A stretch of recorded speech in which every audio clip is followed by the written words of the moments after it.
Bismillahirrahmanirrahim. Wa bihi nasta'in. Wassalatu wassalamu ala asrafil anbiya'i wal mursalin wa ala alihi wa ashabihi wa man tabi'ahum bi ihsanin ila yaumiddin. Qala Allah tabaraka wa ta'ala fi kitabihil karim, ya ayyuhalladzina amanu taqullaha haqqa tuqatih wa la tamutunna illa wa antum muslimun. Wa qala jalla fi ula, ya ayuhan nasu taqu rabbakum alladhi khalaqakum min nafsin wahidah wa khalaqa minha zawjaha wa batha minhuma rijalan katsiran wa nisaa'a wattaqullaha alladhi tasaaluna bihi wal arham innallaha kana 'alaykum raqiba.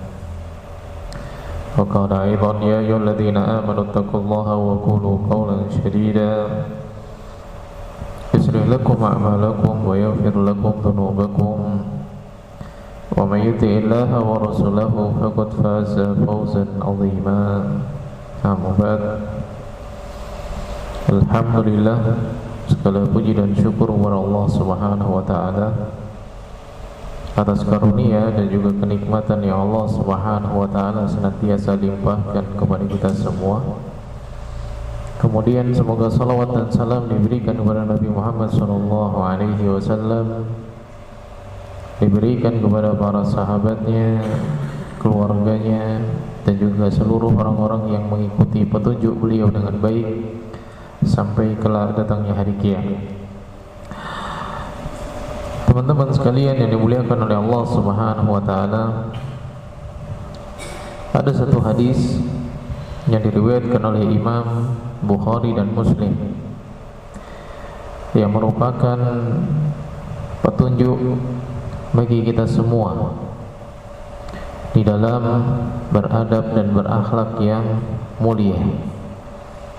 Nabi SAW menceritakan tentang seseorang yang dia mendapatkan kemuliaan dari Allah Subhanahu wa taala dari sifat yang mulia. An Abi Hurairah, dari sahabat Abu Hurairah radhiyallahu taala anhu, dari Nabi sallallahu alaihi wasallam, dari Nabi sallallahu alaihi wasallam qala, beliau bercerita, Abu Hurairah mengabarkan bahwasanya Nabi SAW pernah bercerita, marra rajulun, ada seorang laki-laki yang dia lewat suatu jalan. Jadi ada seorang laki-laki yang dia sedang berjalan. Kemudian marra bi husni syajaratin ala dhahri tariqin, ketika dia lewat suatu tempat di jalan yang dia lewati, di sana ada ghusni syajarah, ada ranting yang apa? Tergeletak atau mengganggu di jalan tersebut. Jadi ada ranting, ada kayu yang dia apa? Menghalangi jalan tersebut. Waqala, maka orang ini berkata, wallahi, demi Allah, la unahhiyanna hadza 'anil muslimin la yu'ti, aku akan menyingkirkan ranting ini dari jalan kaum muslimin sehingga tidak mengganggu mereka. Fa'udkhilal jannah, maka orang ini dimasukkan oleh Allah Subhanahu wa taala ke dalam surga. Jadi orang ini ketika lewat di suatu jalan, ada ranting yang apa? Mengganggu di jalan. Lalu dia berkata, demi Allah, aku akan singkirkan ranting ini dari jalan kaum muslimin sehingga tidak mengganggu mereka lewat. Faudhilal jannah, maka dia dimasukkan ke dalam surga oleh Allah Subhanahu wa taala. Wa fi riwayah, dari dalam riwayat yang lain disebutkan bainama rajulun yamsi bi tariqin. Suatu ketika ada seorang laki-laki yang berjalan di suatu jalan. Wajada husna syaukin, dia menjumpai ada ranting yang memiliki duri. Ala tariqin, yang berada di jalan.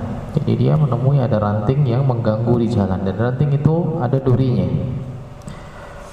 Fa'akharahu, kemudian dia pun menyingkirkannya. Fasyakarallahu lahu faghafara lahu, maka Allah Subhanahu wa taala bersyukur kepadanya, memberikan apresiasi, memberikan balasan atas kebaikan yang dia lakukan. Faghafara lahu, maka dia diampuni dosa-dosanya oleh Allah Subhanahu wa taala. Hadis ini adalah hadis yang diriwayatkan oleh Imam Bukhari dan Muslim. Pelajaran penting yang dapat kita ambil dari hadis ini, yang nampak, yang zahir, yang nampak, yang bisa kita lihat adalah menyingkirkan gangguan di jalan. Ini adalah merupakan salah satu amalan yang memiliki keutamaan besar. Meskipun di dalam hadis Nabi SAW disebutkan bahwasanya itu adalah tingkatan paling rendah dari keimanan. Nabi menyebutkan bahwasanya iman itu ada sekian dan sekian cabang. Tingkatan tertingginya adalah ucapan la ilaha illallah. Kemudian yang paling rendah adalah apa? Imatatul adza anit tariq, menyingkirkan gangguan di jalan.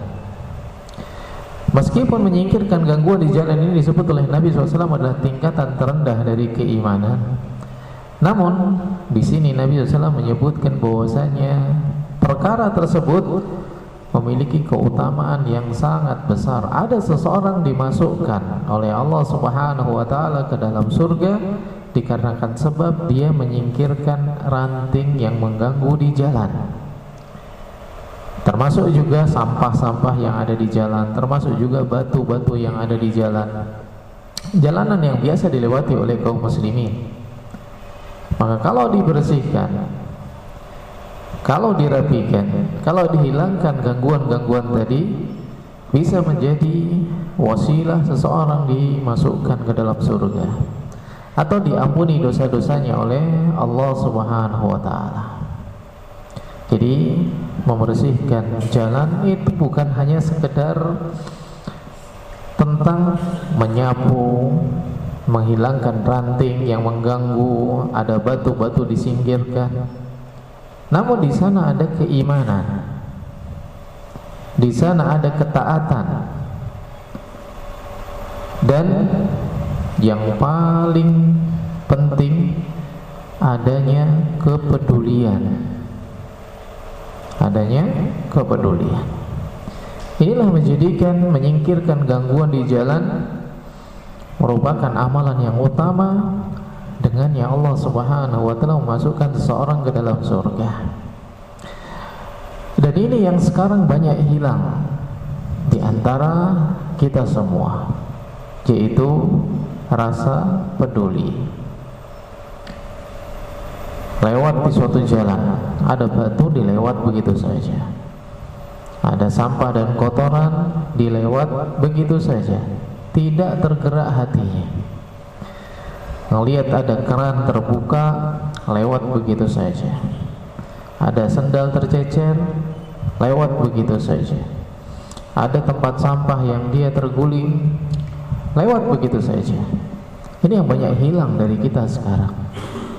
Rasa peduli terhadap apa yang ada di sekitar kita. Padahal kepedulian itu ketika hadir pada diri seorang, maka dia akan melahirkan banyak sekali pahala. Karena besar atau kecilnya pahala tidak dinilai dari besar atau kecilnya perilaku dan perbuatan seseorang. Namun dari keikhlasan yang ada di dalam hati seseorang, maka Nabi SAW pernah menyampaikan, la tahiranna minal ma'rufi syai'an, jangan pernah meremehkan perkara yang kecil sedikit pun ketika engkau melakukan kebaikan. Maka kepedulian, ini faedah yang berikutnya dari hadis ini, adalah adab dan akhlak yang harus dimiliki oleh seorang muslim, harus dimiliki. Dan ini adalah sifat dasar yang harus dimiliki oleh kita semua. Kenapa? Karena termasuk cabang dari keimanan, yaitu rasa peduli. Ketika seorang pendidik tidak lagi memiliki kepedulian, maka kepada dirinya sendiri pun dia juga tidak akan memiliki rasa peduli. Ketika kepada diri mereka sendiri saja tidak ada rasa peduli, apalagi kepada anak-anak atau peserta didik yang dia ampuh, dia juga enggak memiliki rasa peduli. Dia hanya melihat sepintas saja, hanya rutinitas belaka, datang pagi pulang sore. Kenapa? Hatinya tidak hadir. Ketika rasa peduli itu semakin menipis, maka dia pun juga tidak peduli akan hal-hal terbaik yang bisa dia dapatkan pada hari-hari tersebut. Di saat melihat teman-temannya hadir belajar, dia nggak peduli, rasa nggak butuh. Kenapa? Karena kepedulian terhadap dirinya sendiri tidak ada. Dia nggak peduli dia dapat ilmu, dia nggak peduli dia nggak dapat ilmu, dia nggak peduli bertambah imannya, dia nggak peduli imannya turun. Karena kepedulian terhadap diri sendiri itu sudah mulai menipis. Kalau dia peduli terhadap dirinya sendiri, dia akan berusaha untuk menjaga dirinya, untuk menambah keimanannya, untuk menjadi pribadi yang bermanfaat. Ini kalau dia peduli kepada dirinya sendiri. Kenapa? Karena semua hal yang dilakukan oleh seseorang, kebaikannya akan kembali kepada dirinya sendiri. Maka ketika dia peduli kepada dirinya, maka dia akan berusaha menjadi seorang yang paling banyak bermanfaat dan paling banyak mengambil manfaat. Dan Nabi SAW disebutkan di dalam Al-Quran, surat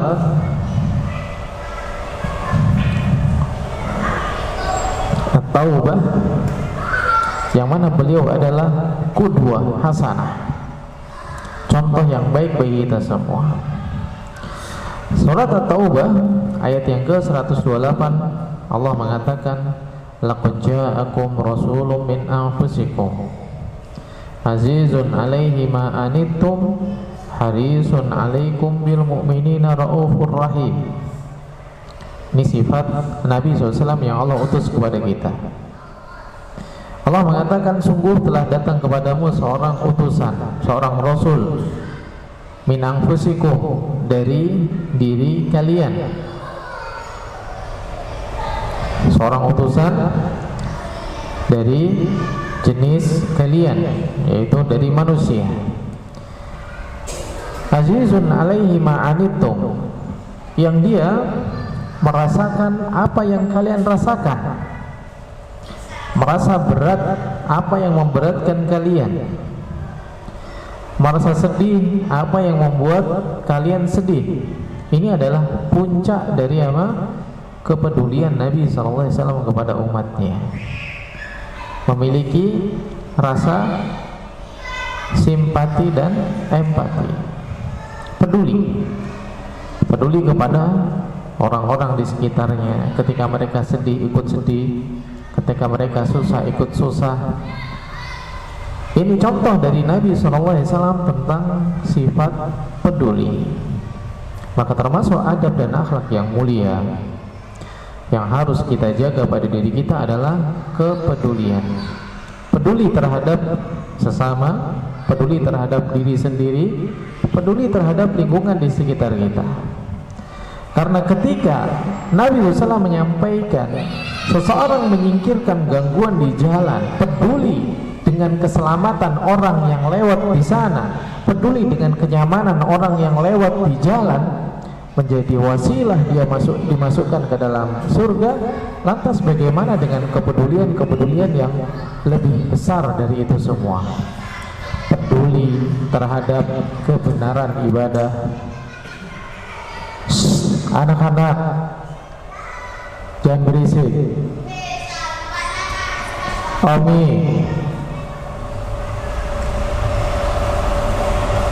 duduk yang rapi semua.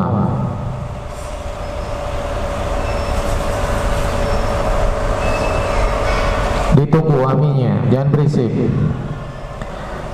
Ketika seseorang memiliki kepedulian terhadap hal-hal yang kecil di jalan, peduli dengan ranting-ranting yang mengganggu, daun-daun sampah-sampah yang mengganggu, maka terhadap hal yang besar pun dia juga akan memiliki rasa peduli.